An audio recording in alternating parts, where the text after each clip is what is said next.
네, 안녕하세요. 심리연구소 함께를 운영하고 있는 심리학자 김태형입니다. 반갑습니다. 자살률. 한국이 유독 높은 이유.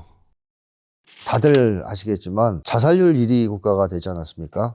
1990년대 이후에 자살률이 1위로 올라선 다음 거의 떨어지지 않고 있어요. 거의 세계 최고 수준의 자살률을 계속 유지하고 있습니다. 예전에 제가 몇몇 기자분들한테 그런 질문을 받은 적이 있어요. 많은 사람들이 한국의 자살률 1위가 신자유주의 때문이라고 얘기를 한다. 근데 신자유주의화된 나라들이 한국만 있는 게 아니라 세계에 많은 나라들이 있지 않느냐. 근데 왜 우리의 자살률이 이렇게 유독 높은 것이냐. 또 어떤 분들은 한국에 비해서 경제 수준이 형편없이 낮은, 예를 들면 GDP가 아주 낮은 이런 나라들도 자살률을 비교해보면 우리보다 훨씬 자살률이 낮더라. 근데 한국은 나름대로 GDP를 따지면 세계 10위권에 든다고 하는 나라인데 어떻게 이렇게 자살률이 높을 수가 있냐, 이렇게 질문하시는 분들이 있었는데요. 한국 사람들의 가장 큰 특징이 뭐냐면 우리성입니다. 우리주의, 우리성 뭐 이렇게 표현하는데요. 서구 학자들은 보통 동양권 사람들이 다 집단주의라고 얘기를 해요. 일본, 한국, 중국 다 집단주의 문화권이다 이렇게 얘기를 하는데, 왜 일본은 집단주의 아니고 얘 가짜고 사실 얘들은 개인주의고, 중국이나 한국 정도가 약간 집단주의인데 그 중에서 한국의 집단주의는 다른 나라들하고 비교를 불허할 정도의 수준과 강도가 있다. 한마디로 가장 수준 높은 질적으로 다른 집단주의다. 이렇게 제가 주장을 했습니다. 이런 주장 최초로 했던 사람은 제가 알기로는 뭐 최상진 심리학자 같은 분이 그런 얘기를 하면서 집단이라는 말로 표현 못할 것 같다. 우리라는 말로 표현해야 된다. 이렇게 주장을 했던 분이 있어요. 그래서 저도 그걸 이제 받아들여서 아, 맞다. 이제 우리 한국의 집단주의는 그냥 다른 나라랑 너무 다르기 때문에 우리주의라고 표현하는 게 맞겠다. 이런 생각이 들어서 이제 우리주의라는 표현을 쓰는데요. 간단하게 한국 사람들은 우리가 되기를 정말로 많이 봐요. 간절히 바라는 사람들이에요. 한국 사람들은. 그리고 당연히 그렇기 때문에 우리가 되었을 때 가장 행복한 사람들이에요. 줄다리기가 구슬치기로 불행한 한국인들. 자, 한국 사람들이 우리가 되기를 바란다? 정말일까? 아직도 그런 성향이 강하게 남아있는 몇 가지 증거를 들면, 미국에서 오신 분하고 대화를 하는 과정에서 한국에 왔을 때 제일 처음 이상하다고 느끼고 어색했던 게 뭐냐, 그렇게 얘기를 하니까 밥 먹으러 갈 때 혼자 가지 않는 것, 그걸 꼽더라고요. 미국은 식사 시간 되면 다 그냥 알아서 밥을 먹는다는 거예요. 각자 도시락을 싸우든 뭐 샌드위치를 싸우든 나가서 먹을 거면 혼자 가서 먹고. 근데 한국은 점심시간 되니까 밥 먹으러 갈 사람 막 이렇게 모집을 해서 같이 가기도 하고, 뭐 자연스럽게 툭툭 쳐서 우르르 밥 먹으러 가지 하면서 몰려나간다든가, 밥을 싸워도 같이 모여서 먹는다든가. 그 문화가 너무 이상했다는 겁니다. 어떻게 밥 먹을 때 저렇게 몰려다닐까. 근데 그건 하나의 예일 뿐이죠. 심지어 그 개인주의적이라고 얘기되는 게임도 애들이 게임방에 몰려가서 합니다. 일본은요, 콘솔 게임이라 그럽니까? 혼자 하는 게임들이 있죠. 집에서 게임기 두고. 닌텐도라든가 과거에는, 요즘에는 또 뭐 플레이스테이션인가요? 그런 거 꽂아놓고 자기가 그 미션 깨는 혼자서, 혼자 하는 게임 좋아해요, 일본 애들은. 한국 젊은이들은 그거 안 좋아합니다. 인터넷에 접속해서 서로 팀 짜서 대화하면서 하는 게임이에요, 맨날. 그러니까 게임을 즐기는 내용도 벌써 한국은 개인주의적이진 않다는 얘기죠. 한국인들은 이 우리가 되기를 너무나 바라고, 이게 되었을 때 가장 행복하다는 얘기는 뒤집어서 얘기해보면요, 우리가 해체되었을 때, 우리가 없을 때, 그때 제일 불행한 사람들이라고 얘기할 수 있죠. 그렇다면 신자유주의가 한국인들한테 의미하는 건 뭐냐? 사실 신자유주의가 한국 사회에 강요한 것은 개인 간 경쟁 체제를 강요하면서 한국 사회에 있는 공동체를 다 깨거든요. 그러니까 한국은 사실 90년대 이전까지만 해도 집단 경쟁 체제였어요. 드라마 오징어 게임에 비유하면 줄다리기 시합하는 사회였어요. 줄다리기 시합할 때만 해도 공동체가 안 깨집니다. 왜냐하면 줄다리기 시합 같은 팀이 있잖아요. 적어도. 그러니까 같은 팀 사람들끼리 사이좋게 지내거든요. 그러니까 소속된 자기 팀도 있고 사랑을 주고받을 이웃과 동료도 있는 그런 사회였다는 거죠. 근데 90년대가 넘어서면 줄다리기 시합을 금지시키고 구슬치기 시합을 시키는 거죠. 1대1로. 개인 간 구슬치기 시합을 하는 사회가 되면 이제 내가 소속된 팀이 없는 거죠. 적어도 집단 간 경쟁을 할 때만 해도 내가 소속된 공동체가 있었어요. 마을 공동체, 뭐 학교 공동체, 직장 공동체, 이런 게 살아 있었는데 90년대가 넘어가서 개인 간 경쟁을 시키자 그런 게 다 깨집니다. 한국 사회에서 공동체가 다 깨진다. 다시 말하면 우리라고 부를 수 있을 만한 집단들이 다 사라지는 겁니다. 가족 사이에도 경쟁 생긴 한국.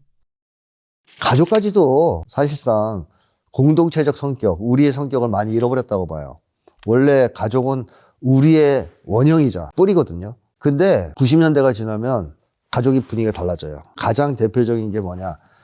가족 내에서도 경쟁을 해요. 예를 들면 90년대 이전까지는 가족 내에서 형제들 간에 그렇게 차별하고 이런 문화가 거의 없었어요. 근데 90년대 들어서면 가족 내에서도 그런 게 나타납니다. 하나의 예를 들어보면 그런 거죠. 옛날에 7, 80년대만 해도 시골 같은 데서 형제들이 모이면 잘 나가는 아들도 있고 실업자가 돼서 좀 어려운 상태가 있는 아들도 있을 거 아니에요? 그럼 옛날에 엄마나 아버지가 누구를 좋은 자리에 앉혔냐? 그 실업자 아들을 좋은 자리에 앉혀요.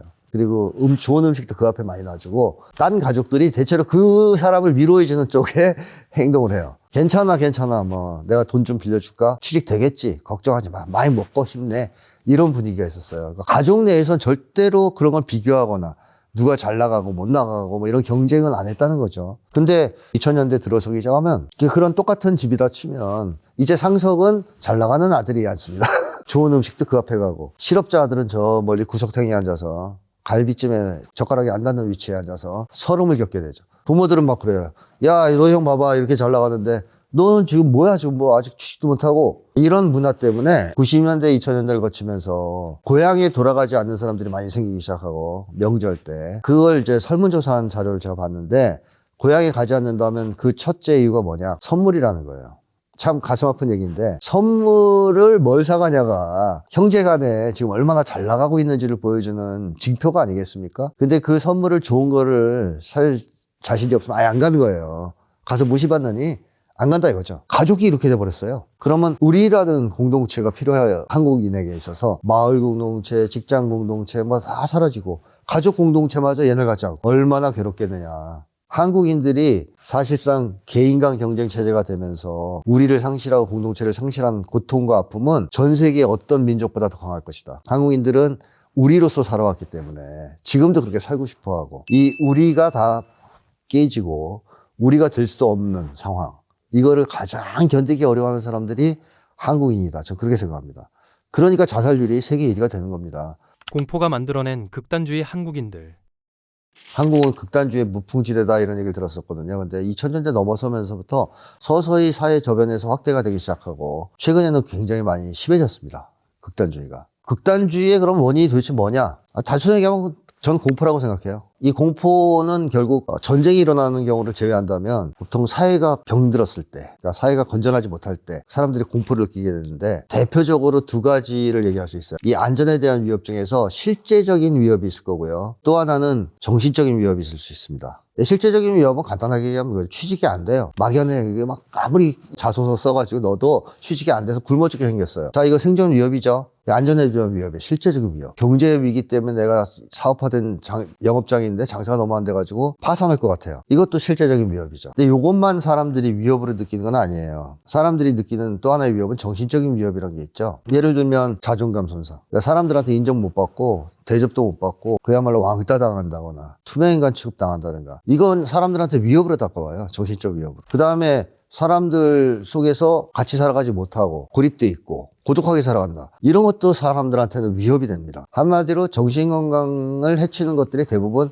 정신적 위협이라고 볼 수 있거든요. 그러니까 이런 것들이 사실은 극단주의 원인이다. 한국도 사실상 90년대 이후 양극화가 심해지고 개인 간 경쟁이 심해지고 이러면서 사람들이 생존 위협을 겪기 시작하고 많은 정신적 위협을 느끼기 시작하면서부터 극단주의가 발흥하기 시작해요. 그래서 한국에서도 약자 혐오, 그중에 이제 여성 혐오도 있는 것이죠.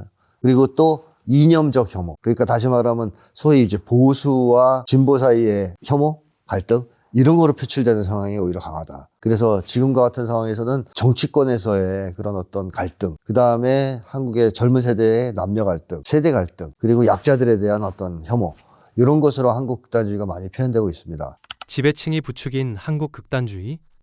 이런 극단주의를 사실 없애려면 아까 말씀드렸던 위협을 없애면 되는데, 그렇게 하기보다는 오히려 정치권에서 극단주의를 부추기는 경우도 많아요. 그건 왜 그러냐 하면 한국의 사실 극우 세력, 지배층, 여태까지 한국을 지배해왔던 그 지배층은 극단주의의 주요한 특징을 다 갖고 있어요. 그들은 왜 극단적인가? 라는 책을 제가 쓴 적이 있습니다. 그래서 그 책을 통해서 한국의 극단주의뿐만 아니라 극단주의 전반에 대해서 나름대로 연구를 했는데요. 거기서 극단주의 정의를 제가 나름대로 제 방식으로 했어요. 광신에 사로잡혀 세상을 배타적으로 대하고 자기의 믿음을 타인들에게 강요하는 것을 극단주의라고 정의했습니다. 다시 말해서 극단주의의 중요한 세 가지 특징, 그게 배타성, 광신, 강요라고 본 거죠. 그 극단주의 집단이라고 얘기해도 틀림이 없습니다. 구체적으로 뭐 때문에 그런 얘기를 하냐면요. 한국의 극우 세력, 극우 반공 이념에 광신적으로 매달리죠. 이거는 합리적 사고를 통해서 믿는 거라기보다는 그냥 맹목적인 믿음에 가깝죠. 그 다음에 자기들한테 동조하지 않는 사람들은 뭐라 그럽니까? 그래도 같이 살아가야 될 국민이다, 이웃이다 이렇게 얘기 안 해요. 반국가 세력, 종북 이렇게 낙인 찍어서 배타시합니다. 배타성이 굉장히 강하다는 거죠. 그 다음에 자기들이 가지고 있는 그런 어떤 믿음과 입장을 나머지 국민들한테 강요하려고 그래요. 계몽령이 그거 아니겠어요? 강요하려고 한 거. 자, 이런 것들을 보면 한국의 극우 세력은 전형적으로 배타성과 광신과 강요를 다 가지고 있는 전형적인 극단주의 세력이구나 라는 걸 알 수 있습니다. 그런데 과거에 한국이 왜 70년 넘게 극단주의 세력이 정치의 주류 세력으로 있었는데 극단주의가 심하다고 평가가 안 됐냐면 이게 한국 극우 세력을 넘어서서 대중 속에 널리 침투하진 않았거든요. 그 당시에는. 그러니까 한국의 극우 세력만 극단주의 집단이었던 거지 일반 사람들은 그렇지 않았다는 거예요. 근데 2000년 들어서부터 이게 일반인 속으로 들어와요. 일베라든가 뭐 이런 식으로 해서. 그래서 이게 대중적으로 확산되기 때문에 한국이 극단주의에서 자유롭지 못한 나라가 됐다라고 이제 평가하는 건데요. 이 사람들은 원래 자기들이 극단주의 집단이고 이 극단주의가 한국 사회에 퍼지면 퍼질수록 유리합니다. 그러니까 사실 자기네가 정치를 잘 못하고 너무 혼자 다 먹으려고 그래가지고 생기는 문제들이 대부분인데 그런 걸 개혁하지 않고 집단 간 개인 간 갈등과 혐오를 계속 부추겨요. 극단주의를 조장하면서.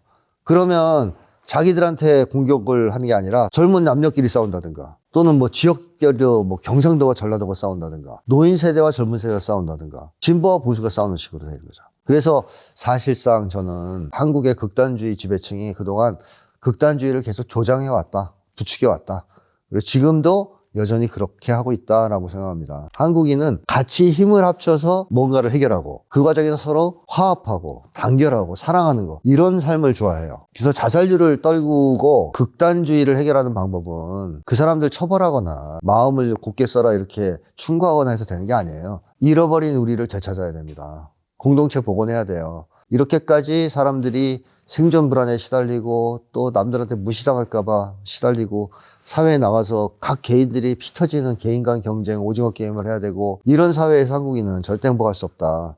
그리고 극단주의도 사라질 수 없다는 겁니다. 그래서 한국 사회를 화목한 사회로 바꾸고 우리가 다시 여기저기서 복원되고 국가적 차원에서 또 우리가 복원되는 그런 사회를 만들 때 저는 극단주의도 해결할 수 있고 자살률도 떨어뜨릴 수 있고 거의 모든 문제를 해결할 수 있다. 그래서 한국인의 미래는 돈 많은 사회가 아니라 화목한 사회. 그러니까 우리가 되어서 살아가는 모두가 그런 사회로 나아갈 때 한국인들의 미래는 밝아질 것이다 라고 생각합니다. 준비한 내용은 여기까지입니다. 시청해 주셔서 감사합니다. 영상이 유익하셨다면 KNN 스피치 구독, 좋아요, 알림 설정 부탁드립니다.